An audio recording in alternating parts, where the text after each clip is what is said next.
we are going to set up and solve proportion problems. Now, when you're going to do this, it is important to realize that a proportion is really just when you set one ratio equal to another ratio. So I have some examples to look at, but we're going to set one ratio equal to another ratio. This example says Shauna reduced the size of a rectangle to a height of 2 inches. What is the new width if it was originally 24 inches wide and 12 inches tall? So I can make one ratio. It is 24 inches wide. And how tall is it? 12 inches tall.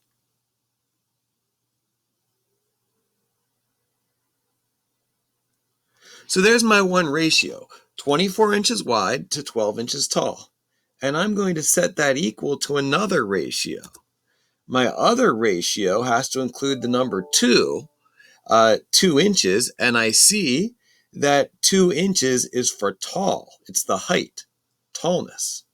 So I'm going to write 2 inches tall.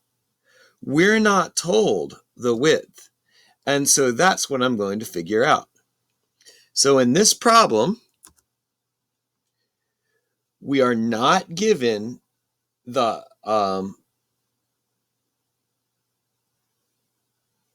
width, but we are given 2 inches height. So let's look at another one.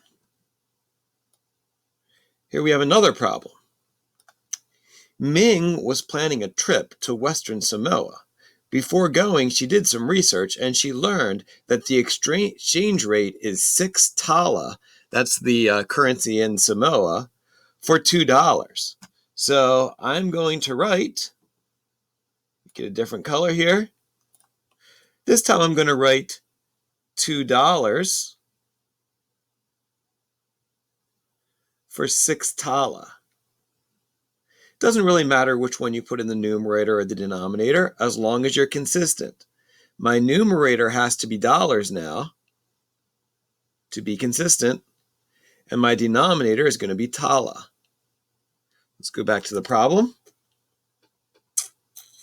How many tala would she get if she exchanged $6? $6 is how many tala? So that's how you set up a proportion. Now we're going to use the technique of cross multiply. And I'm trying to see where I can do this. I guess I'll write it over here. Cross multiply to solve this. Now, cross multiply means that you're multiplying across an equal sign, and you multiply diagonal across the equal sign. So what we see here is 25 times 2, that's a cross. 24 times 2, sorry. Equals 12 times the quantity we don't know.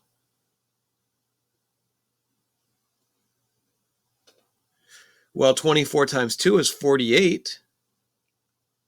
48 is 12 times what? Well, 12 times 4 is 48. So our question mark becomes 4 inches wide.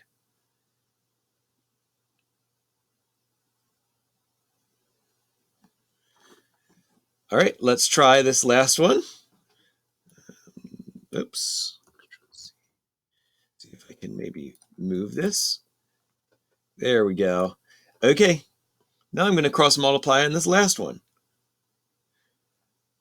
2 times question mark. Whoops, I think I'm still in the pan tool. 2 times question mark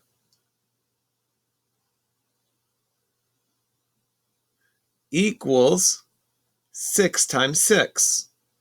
Well, 6 times 6 is 36, so I'm just going to write down 36.